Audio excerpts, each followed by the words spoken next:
Good morning, children. I'm your Hindi teacher from Springfields Public School. Dear children, आज हम हिंदी की कक्षा में वसंत भाग 2 का पाठ 14 खान पान की बदलती तस्वीर पढ़ने जा रहे हैं।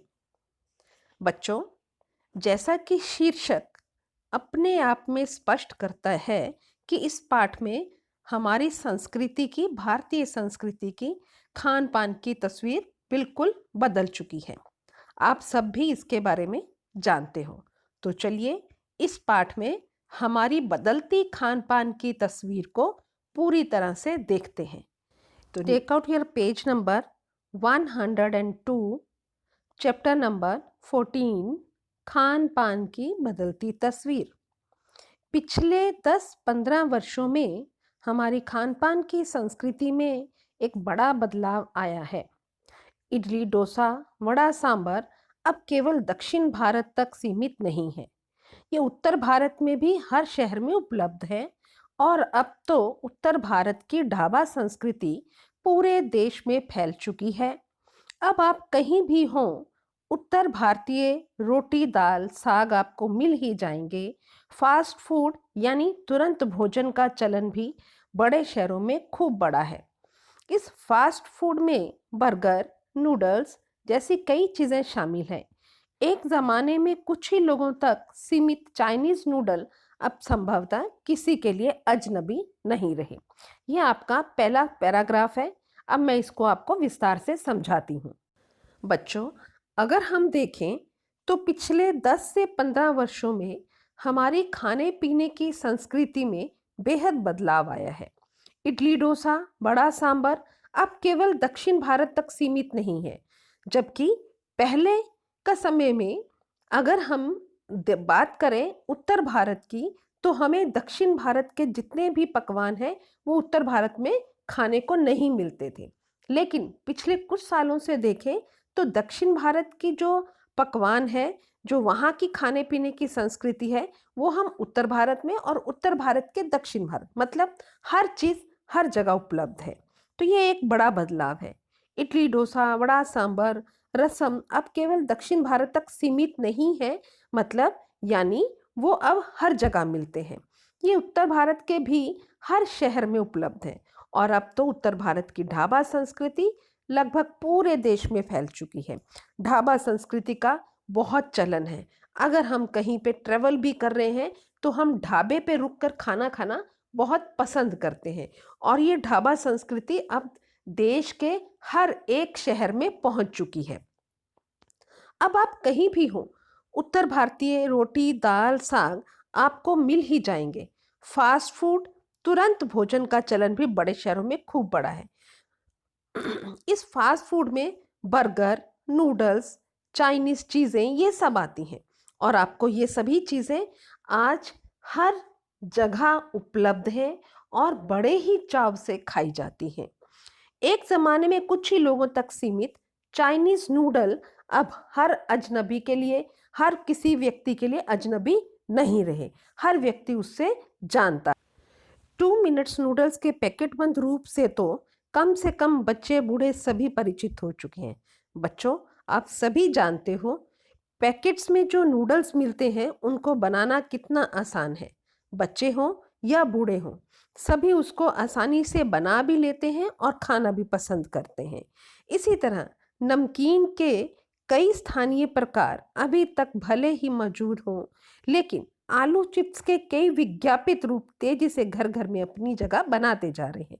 विज्ञापित रूप मीन्स वो एडवर्टाइजमेंट के थ्रू हर घर में पहुंच गया है। एडवर्टाइजमेंट से हर बच्चा उसको लेना पसंद करता है, उसको खाना चाहता है और इस तरीके से आलू चिप्स ने हर घर में अपनी जगह बना ली है। Next paragraph. गुजराती ढोकला, गाठिया भी अब देश के कई हिस्सों में स्वाद लेकर खाए जाते हैं और बंगाली मिठाइयों की केवल रस भरी चर्चा ही नहीं होती, वे कई शहरों में पहले की तुलना से अधिक उपलब्ध है। यानी बच्चों, पहले जो चीज़ जहाँ की प्रसिद्ध थी वहीं पे मिलती थी, लेकिन अब हमारी संस्कृति के बदलने से ऐसा नहीं है। अब हर जगह हर चीज़ मिल जाती है। इसलिए उसने ये कहा है कि अब जो गुजरात का ढोकला और गाठिया है वो देश देश के हर हिस्से में मिलता है, और बंगाली मिठाई जो हम वहाँ की ही प्रसिद्ध थी, लेकिन अब ऐसा नहीं है। अब हम केवल चर्चा करके उसका रस नहीं लेते हैं, बातों में ही उसका रस नहीं लेते हैं। हम कहीं पे भी बैठे हैं, हम वहीं पे वो चीज़ ले सकते हैं और उसका आनंद उठा सकते हैं। वे कई शहरों में पहले की तुलना से अधिक उपलब्ध हैं, यानी स्थानीय व्यंजनों के साथ ही अब अन्य प्रदेशों के व्यंजन पकवान भी प्रायः हर क्षेत्र में मिलते हैं। इस लाइन को ध्यान से सुनिए, यानी स्थानीय व्यंजन जो किसी एक पर्टिकुलर जगह के प्रसिद्ध व्यंजन है, वो अब वहीं पर उपलब्ध ना होकर देश के हर क्षेत्र में मिलते हैं। ये हमारी बदलती खान पान की तस्वीर है कि एक ही जगह पे अपने आप को सीमित ना करके देश के हर कोने कोने में हमारी संस्कृति ने पैर फैला लिए हैं। और मध्यम वर्गीय जीवन में भोजन विविधता अपनी जगह बना चुकी है। इससे क्या हुआ है बच्चों कि हमारा जो भोजन था उसमें वैरायटी आ गई है, यानी विविधता आ गई है। आप अपने घर से ही एक एग्जाम्पल ले सकते हो। पहले के समय में जब ये खान पान की तस्वीर हमारी इतनी विस्तृत नहीं थी, इतनी फैली नहीं थी और ना ही इतनी बदली हुई थी, तब हमारी रसोई में वही पर्टिकुलर चीज़ें बनती थी। लेकिन आज ऐसा नहीं है। आज हर गृहिणी हर घर में डिफरेंट तरह की, विविध तरह की के पकवान बनाती है। चाइनीज़ भी बनाती है, साउथ इंडियन भी बनाती है, इंडियन बनाती है, हर तरह का दक्षिण भारत का भी पकवान बनाती है। वो साग सब्जी भी बनाती है, और चाइनीज़ और साउथ इंडियन भी पूरी दक्षता से बनाती है। Now come to page number 103। कुछ चीज़ें और भी हैं, मसलन अंग्रेजी राज तक जो ब्रेड केवल साहबी ठिकानों तक ही सीमित थी, वह कस्बों तक पहुंच चुकी है।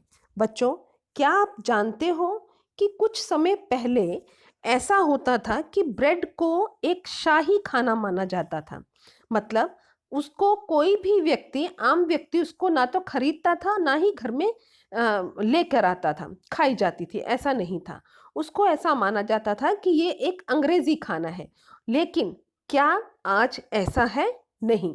आज ब्रेड हर घर में उपलब्ध होती है, नाश्ते में बनाई जाती है, या कभी कभार यूं ही सेक कर और तल कर खा ली जाती है। ये एक बड़ा बदलाव आया है। भारतीय घरों में सेकी तली जा रही है। अब ब्रेड को नाश्ते में खाया जाता है और लाखों करोड़ों घरों में ब्रेड को सेक कर नाश्ता किया जाता है। खान पान की इस बदली हुई संस्कृति से सबसे अधिक प्रभावित नई पीढ़ी हुई है। बच्चों, ये पैराग्राफ आप ध्यान से सुनिए, ध्यान से समझिए। खान पान से जो ये इसकी बदली हुई तस्वीर है, इसके बदलाव से सबसे ज्यादा प्रभाव किसको पड़ा है? नई पीढ़ी को। क्या प्रभाव पड़ा है? जो पहले के स्थानीय व्यंजनों के बारे में बहुत कम जानती है, क्योंकि नई पीढ़ी इस बदलती संस्कृति में, इस बदलते बदलाव के साथ अपने आप को उसने इतना घुला मिला दिया है कि उसको अपने स्थानीय व्यंजन भूल गए हैं। वो अपने स्थानीय व्यंजनों से दूर हो गया है, उसको स्थानीय व्यंजनों के बारे में पता ही नहीं है। पर कई नए व्यंजनों के बारे में बहुत कुछ जानती है। लेकिन नई पीढ़ी जो है, वो जो नए पकवान, नई व्यंजन, नए संस्कृति आ रही है, उसके बारे में अच्छे से जानती है। स्थानीय व्यंजन भी तो अब घटकर कुछ ही चीजों तक सीमित रह गए हैं। हमारे जो स्थानीय व्यंजन थे, जो किसी एक पर्टिकुलर जगह के अपने विशेष व्यंजन थे, वो अब घटकर वो बहुत सीमित हो गए हैं, उनकी संख्या कम रह गई है। मुंबई की पाव भाजी और दिल्ली के छोले कुलचों की दुनिया पहले की तुलना में बड़ी जरूर है, पर अन्य स्थानीय व्यंजनों की दुनिया में छोटी है। हमारी ये संस्कृति भी बड़ी है, लेकिन जो बाकी के व्यंजन हैं उनसे छोटी रह गई है। बाकी के व्यंजनों ने अपनी पैंठ ज्यादा बना ली है। जानकार ये भी बताते हैं कि मथुरा के पेड़ों और आगरा के पेठे नमकीन में अब वह बात कहाँ रही, यानी जो चीजें बची भी हुई हैं उनकी गुणवत्ता में फर्क पड़ा है। बच्चों, ध्यान से सुनिए कि जो चीजें पहले की उपलब्ध भी हैं, जो पहले के स्थानीय व्यंजन है, जैसे उन्होंने कहा कि आगरा का पेठा और नमकीन और इसी तरह मथुरा के पेड़े, अब वो वहाँ मिलते हैं लेकिन उनकी गुणवत्ता में, उनकी क्वालिटी में फर्क आ गया है। उनकी गुणवत्ता उतनी नहीं रही, अब उनमें वो स्वाद नहीं रहा है, उनकी गुणवत्ता में फर्क पड़ चुका है। फिर मौसम और ऋतुओं के अनुसार फलों, खाद्यान्नों से जो व्यंजन और पकवान करते थे, उन्हें बनाने की फुर्सत भी अब कितने लोगों में रह गई है। अब जो आधुनिक वातावरण है उसके चलते गृहिणियां भी बहुत व्यस्त रहती हैं और उनके पास इतना समय नहीं है कि जो हमारे मौसम और ऋतुओं के अनुसार जो हमारे व्यंजन हैं उनको बनाने का समय उनके पास नहीं है। अब गृहिणियां या कामकाजी महिलाओं के लिए खरबूजे के बीज सुखाना, छीलना, फिर उनसे व्यंजन तैयार करना सचमुच दुस्साध्य है। अब गृहिणियां क्योंकि कामकाजी हैं, पहले की गृहिणियां काम पर नहीं जाती थी, वो घर में रहती थी और उनका यही कार्य होता था कि वो तरह तरह के व्यंजन, भले ही उसमें कितना समय लगे, वो बनाती थी और खुशी से बनाती थी, प्यार से बनाती थी। लेकिन आजकल फर्क ये भी आया है कि आजकल गृहिणियां कामकाजी हो गई हैं, उनको काम पर जाना और वापस घर आना, वो इतनी थक जाती हैं, ना तो उनके पास इतना समय होता है और ना ही उनके पास इतनी शारीरिक हिम्मत होती है कि वो जो ऐसे व्यंजन जिनमें बहुत समय लगता है वो बनाएं। उनके लिए कार्य सचमुच दुस्साध्य है, जिसका जो नहीं हो सकता वह है। बच्चों, इस पैराग्राफ में आपने एक शब्द पढ़ा, फलों और खाद्यान्नों। ये खाद्यान्न दो शब्दों से मिलकर बना है, खाद्य प्लस अनु मीन्स जो खाने योग्य हो। मैं आपको इसका अमानक रूप है ये, इसका मानक रूप में आपको PDF फाइल के थ्रू भेजूंगी, इस पर आप ध्यान रखिएगा। नेक्स्ट पैराग्राफ, यानी हम पाते हैं कि एक और तो स्थानीय व्यंजनों में कमी आई है, दूसरी ओर वे ही देसी विदेशी व्यंजन अपनाए जा रहे हैं। लेखक कह रहे हैं कि एक तरफ तो हम देखते हैं जो हमारे स्थानीय व्यंजन थे, लोकल व्यंजन है, उनमें कमी आई है, वो लुप्त होते जा रहे हैं, और दूसरी तरफ देसी विदेशी व्यंजन अपना रहे हैं हम उनको लेते जा रहे हैं, उनको हम पसंद करते हैं, उनको हम रूटीन में खाना पसंद करते हैं। जिन्हें बनाने पकाने में सुविधा हो, ऐसे देसी विदेशी व्यंजन है जो हम आसानी से बना लेते हैं, वो हम अपना रहे हैं। जटिल प्रक्रियाओं वाली चीजें, जटिल प्रक्रिया, जटिल मीन्स कठिन, मुश्किल, प्रक्रिया मीन्स जो उसका प्रोसेस है बनाने का, वो चीजें जो बनाने में कठिनाई हो, जिनको बनाने मुश्किल है और ज़्यादा समय लगता है, उनको हम कभी कभार ही बनाते हैं। व्यंजन पुस्तिकाओं के आधार पर तैयार की जाती है, उनको कभी कभार व्यंजन पुस्तिकाओं, जिस पुस्तक में रेसिपीज हो, उनके आधार पर हम तैयार करते हैं। अब शहरी जीवन में जो भागम भाग है, उसे देखते हुए यह स्थिति स्वाभाविक लगती है। कहते हैं अब जो शहरों में भागम भाग है, मैंने आपको पहले समझाया, हर स्त्री, हर नारी, हर औरत आज काम पर लगी है और वो काम से आकर कितनी जल्दी बना सकती है वह खाना बनाना प्रेफर करती है। जिसमें समय ज़्यादा लगता है वो कभी कभार ही बना सकती है, और ये सही भी है। आज की जो भागम भाग की ज़िंदगी है उसमें ये चीज़ सही बैठती है। ना तो किसी के पास इतना समय है और ना ही इतना पैसा है कि बहुत सारे मेवे डालकर और ये बहुत सारे ड्राई फ्रूट्स डालकर या बहुत सारी चीज़ें बनाकर और बड़ी मुश्किल से बनाने वाली चीज़ें बनाने का ना तो समय है, ना ही पैसा इतना है। उसे देखते हुए यह स्थिति स्वाभाविक लगती है। फिर कमर तोड़ महंगाई ने भी लोगों को कई चीज़ों को धीरे धीरे वंचित किया। ऐसी चीज़ें जिनमें बहुत पैसा लगता है वो भी इसीलिए लोग बनाना छोड़ दिया है कि इसमें पैसा बहुत लगेगा, क्योंकि महंगाई इतनी है तो वो हर कोई अफोर्ड नहीं कर सकता। जिन व्यंजनों में बिना मेवों के स्वाद नहीं आता, उन्हें बनाने पकाने के बारे में भला कौन 4 बार नहीं सोचेगा। ऐसे व्यंजन जिनमें केवल सूखे मेवे डलें और उसी से स्वाद आना है, तो उसको बनाने के सोचने के लिए आपको 4 बार पहले आप सोचोगे तब एक बार बनाओगे, क्योंकि वो डिश बनाने में आपका इतना खर्चा हो जाता है। Now come to next page number 104। खान पान की जो एक मिश्रित संस्कृति बनी है, इसके अपने सकारात्मक पक्ष भी हैं। बच्चों, लेखक कहता है जो ये खाने पीने की हमारी एक मिश्रित संस्कृति बनी, मिश्रित संस्कृति मतलब जो एक मिक्स बनी है, जिसमें हम सारी तरफ का खाना बनाकर खाना आरंभ किया है। इस संस्कृति के कुछ सकारात्मक मीन्स पॉजिटिव साइड्स भी हैं, पक्ष मीन्स साइड्स भी हैं। क्या है इससे हमें फायदे क्या हैं?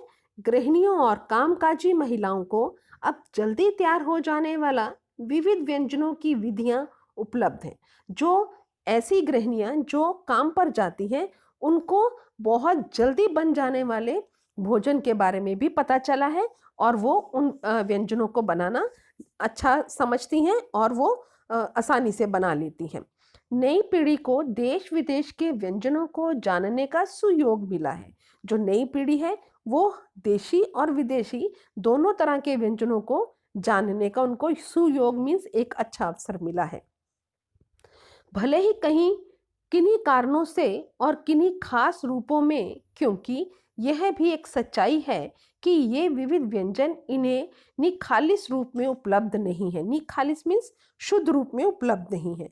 कहते किसी कारणों से या किन्हीं खास रूपों में ये उपलब्ध नहीं होते हैं। आज़ादी के बाद उद्योग धंधों, नौकरियों, तबादलों का जो एक नया विस्तार हुआ है। अब अगर आज़ादी के बाद हम देखें तो बहुत सारे लोग ऐसे हैं जिनको अपने नौकरी के चलते, अपनी सर्विस के चलते एक जगह से दूसरी जगह तबादले के थ्रू ट्रांसफ़र हो जाता है, तो उनको जाना पड़ता है। उसके कारण भी खान पान की चीज़ें किसी एक प्रदेश के दूसरे प्रदेश में पहुंची हैं। इस कारण भी हमारी संस्कृति में, खाने पीने की संस्कृति में बदलाव आया है। जैसे मान लो साउथ इंडियन कोई नॉर्थ इंडिया में आके जॉब कर रहा है या वहाँ पे रह रहा है, तो वो अपने खाने पीने के जो तौर तरीके हैं वो नॉर्थ में भी करेगा। तो इस तरीके से जब हम इकट्ठा होते हैं तो हम उन चीज़ों को फॉलो करने लगते हैं। वो हमारी कुछ चीज़ें अपनाएगा, हम कुछ उनकी चीज़ें अपनाएंगे। तो इस तरह से ये संस्कृति एक दूसरे की एक दूसरे को आकर्षित करती जाती है और ये आगे बढ़ती जाती है। बड़े शहरों में मध्यम वर्गीय स्कूल में जब दोपहर के टिफिन के वक्त बच्चों के टिफिन डिब्बे खुलते हैं तो उनमें विभिन्न प्रदेशों के व्यंजनों की एक खुशबू उठती है। इसी तरीके से जब तबादला होता है एक व्यक्ति का, तो उसके साथ उसका पूरा परिवार जाता है। तो जब बच्चे स्कूल में जाते हैं तो इसी तरीके से विविध संस्कृति के बच्चे जब इकट्ठा होते हैं, लंच करते हैं। जब ब्रेक होता है, लंच ब्रेक होता है, तो सब इकट्ठा लंच करते हैं। तो उस समय उनका जब टिफिन खुलते हैं तो विविध संस्कृति हमें देखने को मिलती है। हम खान पान से भी एक दूसरे को जानते हैं। इस दृष्टि से देखें तो खान पान की नई संस्कृति में हमें राष्ट्रीय एकता के लिए नए बीज भी मिल सकते हैं। कहते हैं कि हम खाने पीने से, वो क्या खा रहा है, एक मान लो आपकी क्लास में 4 बच्चे हैं, एक हिंदू है, एक मुस्लिम है, एक सिख है, ईसाई है, एक साउथ इंडिया से आया, एक नॉर्थ से आया। तो तरह तरह के लोग हैं और इकट्ठा खा रहे हैं और सब अपना अपना खा रहे हैं। साउथ इंडियन वाला अपना इडली सांभर खा रहा है और जो नॉर्थ वाला है वो साग भाजी खा रहा है या साग और मक्की की रोटी खा रहा है। तो इस तरीके से अगर हम देखें तो बच्चों को भी एकता बनाने का मौका मिलता है। ये संस्कृति हमें बच्चों में भी एकता को बनाए रखने का एक नया जरिया हमें मिलता है। बीज भली भांति तभी अंकुरित होंगे जब हम खान पान से जुड़ी हुई दूसरी चीज़ों की ओर भी ध्यान देंगे। कहते केवल खान पान की ही चीज़ों से जुड़कर ही हम एकता को नहीं बना सकते। इस एकता को बनाए रखने के लिए हमें नए बीजों को भी अंकुरित करना होगा। ना केवल उनके खाने पीने को अपनाना होगा, बल्कि मसलन हम उस बोली बानी, भूषा भाषा आदि को भी किसी न किसी रूप में ज़्यादा जानेंगे जो किसी खान पान विशेष से जुड़ी हुई है। मसलन मीन्स फॉर एग्जाम्पल, हम उस बोली बानी, भाषा भूषा आदि को भी किसी न किसी रूप से ज़्यादा जानेंगे जो किसी खान पान विशेष से जुड़ी हुई है। यानी हमें न केवल खान पान से, हमें उनकी बोली भाषा, इन सब चीज़ों को भी अपनाना और अपनी को दूसरों को देना, इन सब से भी हम एकता को दर्शा सकते हैं। Next paragraph. इसी के साथ ध्यान देने की बात यह है कि स्थानीय व्यंजनों का पुनरुद्धार, बच्चों ये भी अमानक रूप है, पुनरुद्धार, पुनर प्लस उद्धार, इसका मानक रूप में आपको पीडीएफ फाइल में भेजूंगी। पुनरुद्धार का मतलब है, पुनर मीन्स दोबारा, उद्धार मीन्स उसका उद्धार होना भी जरूरी है, जिन्हें अब एथनिक कहकर पुकारने का चलन बढ़ गया है।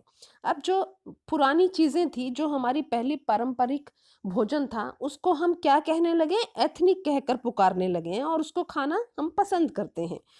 ऐसे स्थानीय व्यंजन केवल 5 सितारा होटलों के प्रचारार्थ ही छोड़ दिए जाने चाहिए।